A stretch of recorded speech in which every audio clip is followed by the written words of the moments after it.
और इन सभी लोगों को, इन सभी सेनाओं को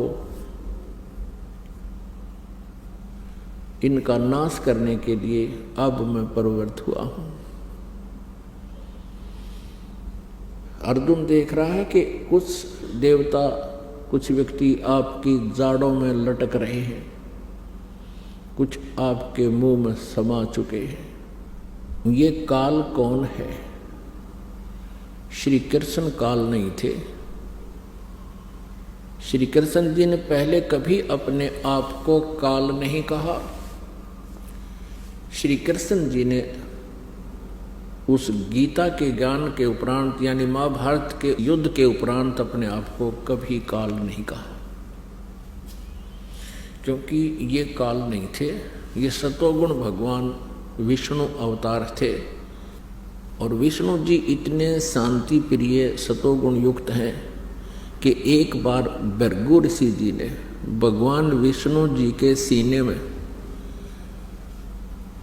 लात मार दी थी। भगवान श्री विष्णु अर्थात श्री कृष्ण जी सतोगुण ने कहा था कि हे ऋषिवर, मेरा सीना वज्र जैसा सख्त है, आपके कोमल पैर को चोट तो नहीं आई। क्या वो महापुरुष जो इतना शांति प्रिय और इतना दयालु है, क्या वो काल हो सकता है? क्या वो अपने आप को काल कह सकता है? जिसको देखकर अर्जुन जैसे योद्धा भी कांप रहे हैं,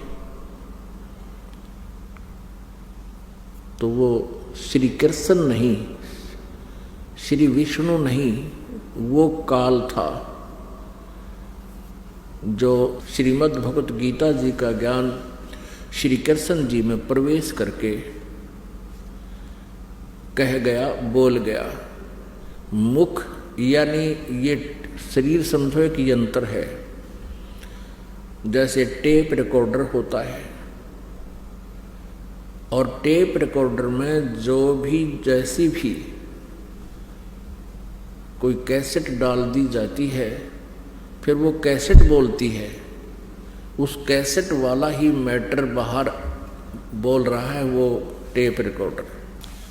श्री कृष्ण जी के शरीर अर्थात टेप रिकॉर्डर में इस काल ब्रह्म ने, काल कहो चाहे ब्रह्म कहो,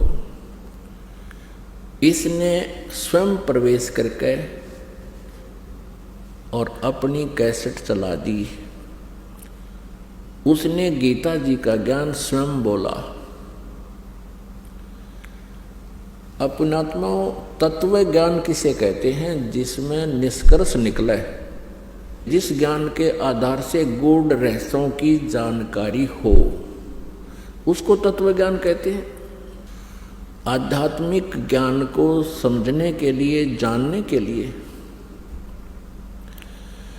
कुछ बातें हैं जिनका विशेष ध्यान रखना पड़ेगा। जैसे हमारे पवित्र सदग्रंथ हैं, पवित्र चारों वेद, ऋग्वेद, यजुर्वेद, सामवेद और अथर्ववेद, और पांचवा वेद है सूक्ष्म वेद, जिसको गीता जी अध्याय नंबर 4 के श्लोक नंबर 32 में सच्चिदानंद घन ब्रह्म की वाणी कहा है, ब्रह्मणे मुखे कहा है। ब्रह्मणे मुखे माने सच्चिदानंद घन ब्रह्म के मुख से उतरित वाणी।